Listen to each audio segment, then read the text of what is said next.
Hi guys, and welcome to the course. Now, after thousands of students have taken this course, I've compiled some of the top tips from the most successful students to help you make the most of your time on the course.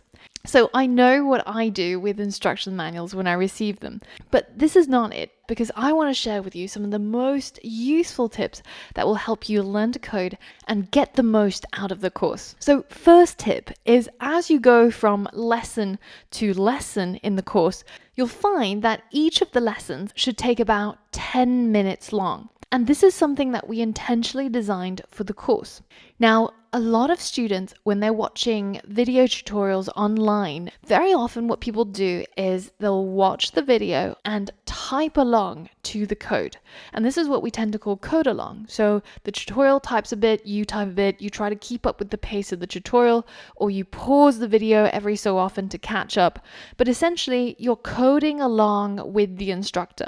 And this is probably one of the most intuitive ways for people to learn from online tutorials. Now, in order for you to be more successful than most people, what I would recommend is instead to watch the video tutorials, which are usually, as I said, about 10 minutes long. If it's a 20-minute or a 50-minute tutorial, then stop it at around the 10-minute mark.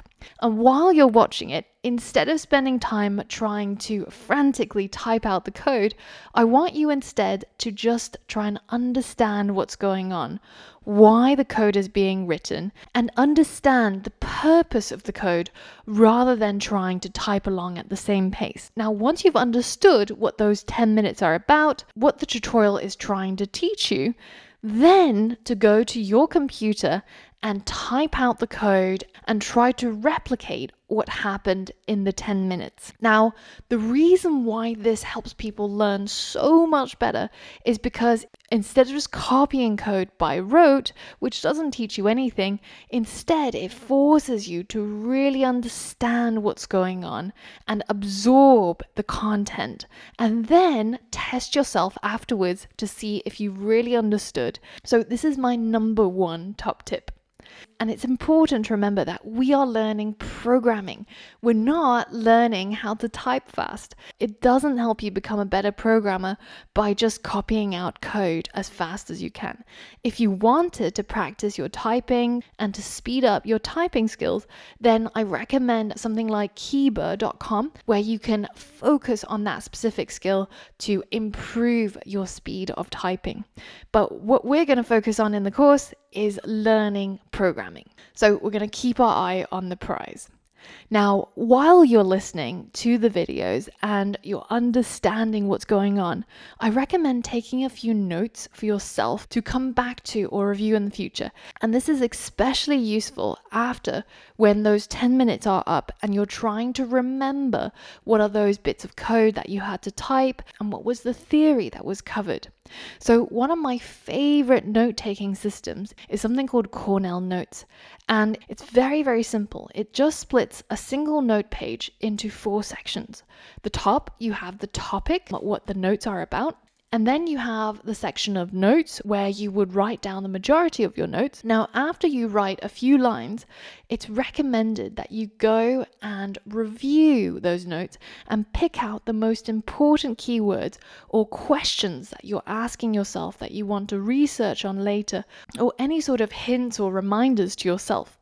And finally, once you've completed the lesson, then you go to the summary section and you summarize what the entire lesson was about in a few bullet points. So I've created a downloadable PDF of this note-taking system. So if you're keen to try it out, go ahead and download it from the course resources section, and you can print it out into a notebook or just on a few loose sheets if you want to try it out. Now, the next thing to remember is that if I'm talking too fast or too slow, you can always change the playback speed. Now, if you're in a lesson that you find particularly easy to understand and you already know most of the concepts, then go ahead and switch the video player to double speed so that you can cover much more ground in the same space of time. Now, on the other hand, if I'm talking too fast or if English is not your first language, then feel free to change the speed to half speed so that I talk a lot slower and you can take up the information more readily. But it's important that you try to not skip any of the tutorials and any of the modules. And the reason is because the curriculum was carefully designed so that it would be a smooth sloping ramp, so that you start out at the beginning and you slowly make your way through more and more difficult concepts. Now, if you skip a couple of modules, then it makes it really, really hard for you to catch up and to understand what's going on, which is the most important thing.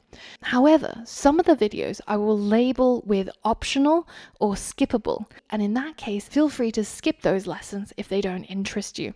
Now, the next thing to remember is that if you find at any point the tutorials become harder, and they inevitably will be, they're designed to get harder and harder. But if you find that it's a little bit too difficult, then I recommend just bookmarking it, making a note of which module you really struggled with, and trying to use that method of watching the videos for 10 minutes, reviewing what has been taught, trying to replicate the code yourself. But if you're still stuck and you really don't understand what's going on, then that might be something that you have to come back to. So I find that usually with programming concepts, it helps to try it out, read around the topic, and then come back to it after a week or so. And very often what was very, very difficult first time you come across it, after you've done it a few times, after you've researched around the topic, and then you come back to it, it becomes a lot easier. So remember to mark things for review that you don't understand.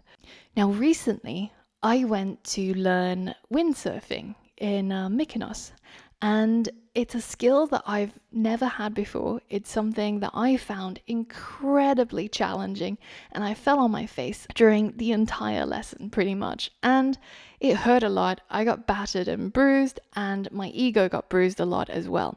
But this is exactly what it's like when you try to learn a new skill. So it's important that you persevere and continue to put in the hours to practice and to try again, because you can learn something very superficially just by watching a video or trying it for a few hours. But in order to master a skill, the most important thing is practice. Now, the final thing is that I will say it now, you will get stuck at some point, because everybody does. And in fact, I wish that Hollywood would stop making movies where programmers are just typing away like some sort of frenzied hacker person.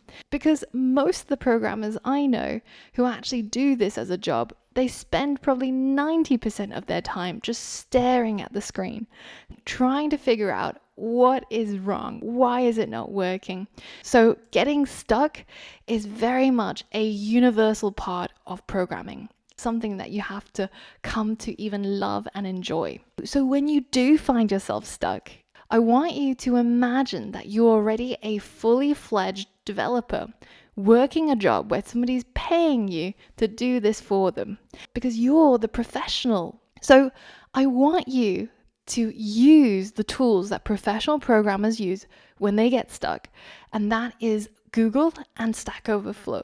You try to figure it out, try to see what did other people do, because 99% of the time you won't be the first person who's come across that problem. It's very likely that somebody's experienced it before and other people have helped them to solve that problem or help them understand what it is that they're stuck on. And the thing to remember is that struggling is good. In that moment when you finally spot that typo or finally figure out why it is that your code isn't working and you fix it, that is one of the best feelings in the world. So struggle is good. And it really is through the struggles that you actually improve and level up your skills. So I'm so excited to be on this journey with you, and I look forward to all of your success in the future.